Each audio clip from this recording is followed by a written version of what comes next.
Hello बच्चों, मैं Rohit sir. आज मैं क्लास 12 का बहुत ही महत्वपूर्ण प्रश्न लेकर आया हूँ। बच्चों, आज का हमारा सवाल होगा इनवर्स ट्रिग्नोमेट्रिक फंक्शन चैप्टर से। तो बच्चों चलिए देखते हैं। तो बच्चों आज का हमारा सवाल है साइन इनवर्स साइन 7π/6 बराबर होगा किसके। बच्चों हमारे ऑप्शन इस प्रकार है 7π/6, π/6, -π/6, 5π/6।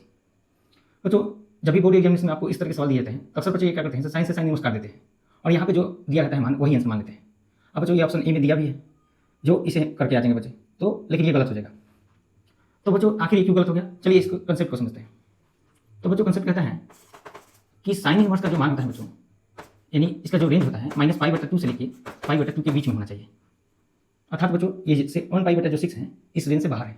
कैसे?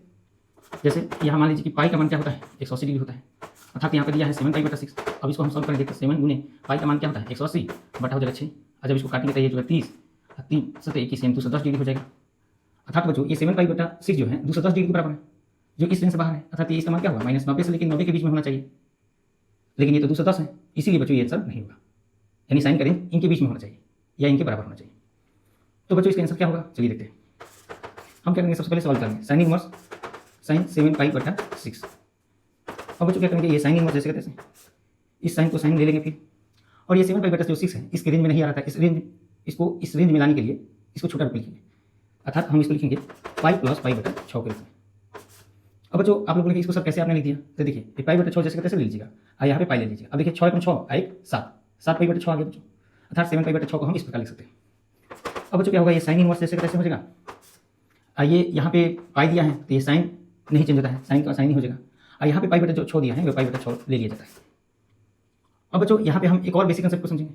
बेसिक कंसेप्ट क्या कहता है कि ये इसको हम 0 डिग्री लेते हैं, इसको 90 डिग्री लेते हैं, इसको बच्चों 180 डिग्री लेते हैं, और यहाँ 270 डिग्री, और यहाँ फिर आ जाता है 360 डिग्री। अर्थात बच्चों इसको हम फर्स्ट चतुर्थांश कहते हैं, इसको सेकंड कहते हैं, इसको तृतीय कहते हैं, इसको चतुर्थ कहते हैं। इसमें बच्चों पहले चतुर्थांश में और त्रिकोणमितीय मान प्लस होता है, इसमें साइन थीटा और कोसेक थीटा का मान प्लस होता है, बाकी सब का मान क्या होता है माइनस होता है। तीसरे में क्या होता है बच्चों की कॉस थीटा और सेक थीटा का मान प्लस में होता है, बाकी सब का क्या होता है माइनस होता है। इसमें टेन थीटा और इसका रेसिप्रोकल कॉट थीटा उसका मान प्लस होता है, बाकी क्या होता है माइनस होता है। अब यहाँ पे देखिएगा बच्चों जो 7π/6 जो दिया गया था वो अर्थात 210 डिग्री, ये 180 डिग्री 270 डिग्री के बीच में आ रहा है, यानी तीसरे चतुर्थांश में। और तीसरे चतुर्थांश में जो कॉस और सेक का मान प्लस होता है, लेकिन यहाँ पे तो साइन दिया है, अर्थात साइन का मान क्या होगा माइनस होगा। यानी कॉस और सेक का मान इसमें प्लस होता है, बाकी सब का मान क्या होता है माइनस होता है, अर्थात साइन का मान क्या होगा माइनस होगा। तो ये साइन इनवर्स पड़ जाएगा, ये π/6 आया आंसर हमारा ये माइनस में लिया जाएगा, क्योंकि इसका मान इस रेंज में आ रहा है, इस 7π/6 का मान इस रेंज में आ रहा है, इसलिए ये माइनस में हो गया। और तो बच्चों हमारा आंसर हो जाएगा सी।